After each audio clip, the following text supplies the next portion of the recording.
అందరికీ నమస్కారం అండి. లాలాజీ మహారాజ్ గారు అంటారు, మనం అజ్ఞానంతో తెలియని తనంతో మనలను తప్ప మిగిలిన అన్నిటినీ పరిశీలిస్తాం, అందరినీ పరిశీలిస్తాం. మనల్ని మాత్రం మనం పరిశీలించుకోం. మన ఆత్మని పూర్తిగా మర్చిపోతాం. మనకి కర్మేంద్రియాలు ఉన్నాయి, జ్ఞానేంద్రియాలు ఉన్నాయి, చైతన్యం ఉంది, మనస్సు ఉంది, బుద్ధి ఉంది, అహం ఉంది, మరియు ఆత్మ ఉంది. అయితే మనం పనిచేసేటప్పుడు ఆ పనిలో ఏవి పాల్గొంటున్నాయని చెప్పేసి అనుకుంటాం? ఆత్మని పూర్తిగా విస్మరిస్తాం. మిగిలినవన్నీ కూడా పాల్గొంటున్నట్లుగా భావిస్తాం. పూజ్య లాలాజీ మహారాజ్ గారు ఒక సోదరునికి వ్రాసిన లెటర్ ఆఫ్ అన్నోన్ డేట్ అని ఆ ఉత్తరంలో ఒక కథ చెప్పారు. ఆ కథ మనలో చాలామందికి తెలిసే ఉంటుంది. అయినా దానిని అన్వయిస్తూ ఆయన చెప్పిన బోధన అద్భుతం.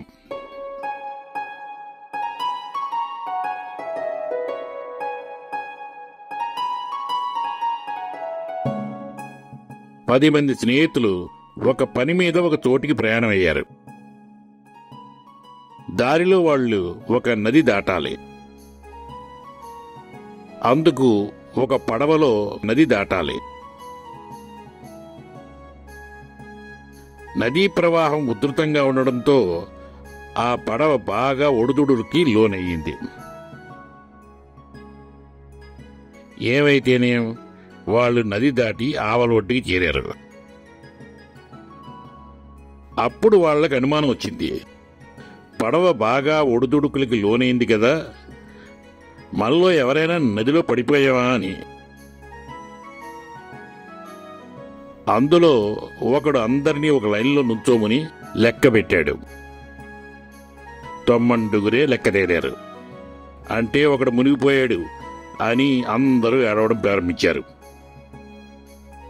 ఆ మొదటివాడు సరిగ్గా లెక్క పెట్టాడో లేదో అని నిర్ధారణకి మరొకడు లెక్క పెట్టాడు. 90 లెక్క తేరారు. అంటే ఒకడు మునిగిపోయాడు అని అందరూ ఏడవడం ప్రారంభించారు. కానీ అసలు విషయం ఏమిటంటే, ఆ లెక్క పెట్టిన వాడు మిగిలిన వాళ్ళని లెక్క పెట్టాడు కానీ తనని తాను లెక్క పెట్టుకోలేదు. ఇదే విధంగా ప్రతి ఒక్కడు తనని తప్ప మిగిలిన వాళ్ళని లెక్కబెట్టి వాళ్లలో ఒకడు మునిగిపోయినట్లుగా నిర్ధారించుకుని ఏడవసాగారు. ఆ ఏడుపులు విన్న ఆ దారిని వెడుతున్న ఒక ఋషి వాళ్ళ దగ్గరికి వచ్చి, నాయనలారా, ఎందుకు ఏడుస్తున్నారు? మీకు వచ్చిన కష్టమేమిటి అని అడిగాడు. దానికి వాళ్ళు, అయ్యా, మేము 10 మంది బయలుదేరాం.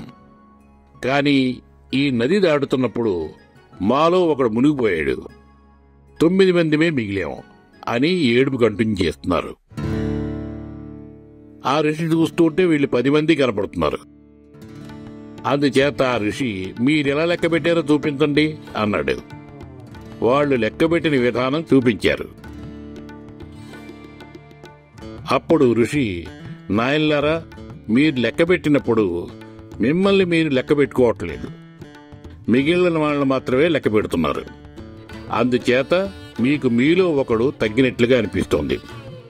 ఇప్పుడు మిమ్మల్ని కూడా కలుపుకుని లెక్కపెట్టి చూసుకోండి అని సరిగ్గా లెక్క పెట్టించాడు ఆ ఋషి. అప్పుడు వాళ్ళు చేసిన తప్పు వాళ్ళకి అర్థమై, అవును స్వామి, మేము 10 మంది ఉన్నాం, ఎవరూ మునిగిపోలేదు, మాకి జ్ఞానబోధ చేసినందుకు మీకు కృతజ్ఞతలు అన్నారు.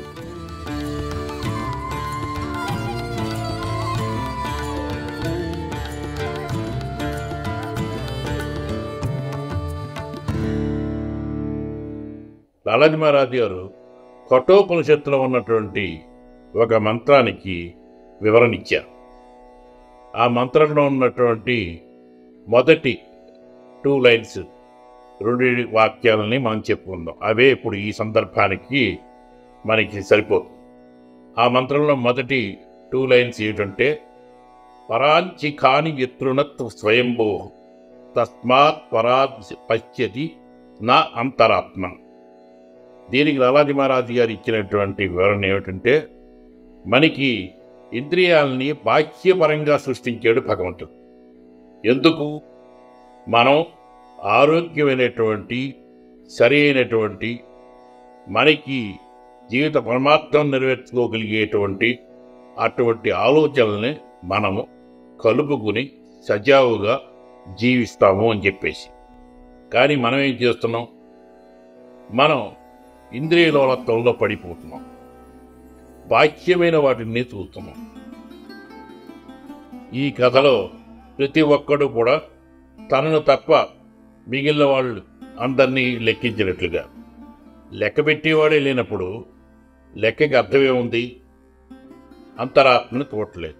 అదేగా చెప్పబడుతుంది, నా అంతరాత్మని అంటున్నారు ఈ కఠోపనిషత్తులో ఉన్నటువంటి ఈ మంత్రంలో.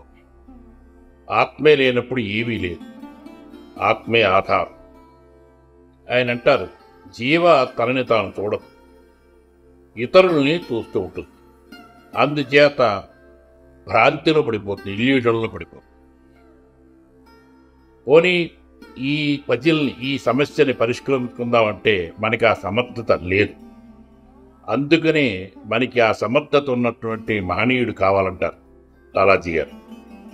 ఆ రకంగా మన ఆత్మని మనం తెలుసుకోవడానికి, మన ఆత్మని సాక్షాత్కరింపజేసుకోవడానికి, రియలైజ్ చేసుకోవడానికి మనకి సహాయపడేటువంటి వాడే గురువు. ఈ కథలో ఋషి ఏవి ఎక్స్పెక్ట్ చేయకుండా సహాయం ఎలా చేశాడో, అలా మన నుంచి ఏమి ఎక్స్పెక్ట్ చేయకుండా ఆయన సహాయం చేయడం జరుగుతుంది. లాలాజీ గారు అంటారు, అదే ఆయన కర్తవ్యం, ఆయన ధర్మం. కానీ శిష్యులుగా మన కర్తవ్యం ఏమిటి, మన ధర్మం ఏమిటి? ఆ గురువుకి పూర్తిగా మనం సహకరించి వినమ్రులమై మనం ఆయనకి శరణాగతులం అవ్వాలి. అప్పుడే మన ఆత్మ సాక్షాత్కరింపజేసుకోవడానికి, వారికి సహాయం చేయడానికి సహకరించిన వాళ్ళు అవుతాం. మన జీవితాన్ని సార్థకం చేసుకున్న వాళ్ళు అవుతాం. లక్ష్యాన్ని మనం సాధించగలుగుతాం. ఆత్మ సాక్షాత్కారం అంటే దైవ సాక్షాత్కారమే అన్నారు బాపూజీ మహారాజ్ గారు. ఇలాగా లాలాజీ మహారాజ్ గారు వారి రచనల్లోనూ, వారి ఉత్తరాలలోనూ వారు చెప్పినటువంటి ఈ బోధనల్ని అనుసరించి ఈ జన్మదిన వేడుకల సందర్భంగా వారి యొక్క దివ్య స్మరణలో ఉందాం. వారు చెప్పినటువంటి ఈ బోధనల్ని అనుసరించి వారి మహోన్నత వ్యక్తిత్వాన్ని అనుకరించేలాగా మన దీవించమని వారిని ప్రార్థిద్దాం.